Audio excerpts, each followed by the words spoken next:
Now joining me is Raquel Krähenbühl. She's the Washington correspondent for TV Global News Brazil. Raquel, welcome to our show. Thank you so much for having me. As we speak, the poll results are coming out. 47.6% for Bolsonaro versus 27.2% for Haddad. What do you make of this result? What is a more likely scenario?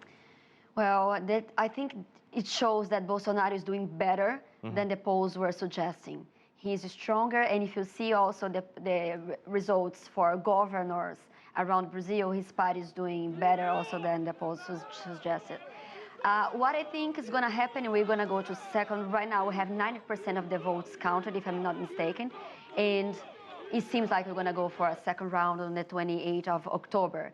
And it shows that Bolsonaro, what we can tell is a lot of people, like happened here in the election in the United States, a lot of people are voting for Bolsonaro, but they were not saying they were going to. The silent majority.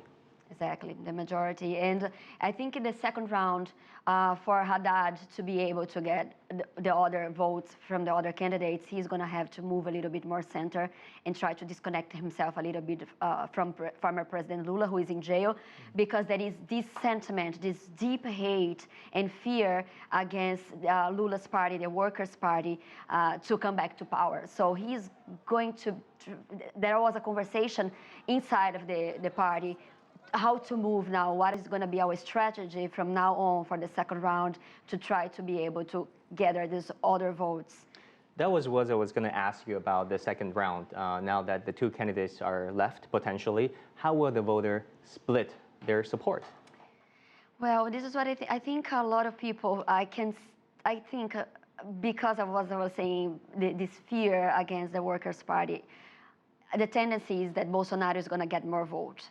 I think it looks like, the crazy thing about this election is both of the front runners, Bolsonaro and Haddad, are also the most rejected ones.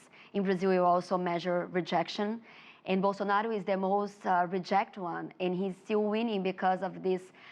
There is this vote, protest vote. A lot of people are voting to a candidate not because they like the candidate, but because they don't like the other side. Yeah, they're voting against one person instead of voting for someone. And this is what someone. we're going to see. We're going to see a lot of people voting for Bolsonaro in the second round because they don't want the party, Workers' Party, to be back in the presidency. Is it safe to say that Brazil right now is seeing a shift to the right? And if so, why?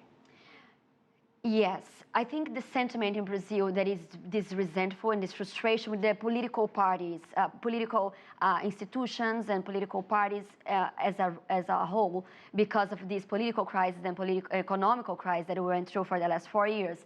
So Brazilians are very angry and they want to change, and they see in Bolsonaro a candidate that is being very controversial, making offensive and racist remarks against minority, women.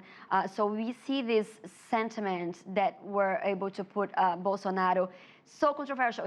When he became a congressman in 1981, he said that he was going to close Congress if he became a president and defend the return of the military dictatorship and torture.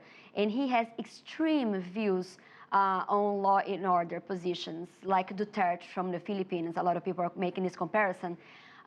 So we see this sentiment that is creating what we're seeing right now in Brazil, deep polarization. And he's going to be a figure, I'm just looking at the results, he's going to be like someone very unpopular and very weak in Congress. It's going to be very hard to move the country forward.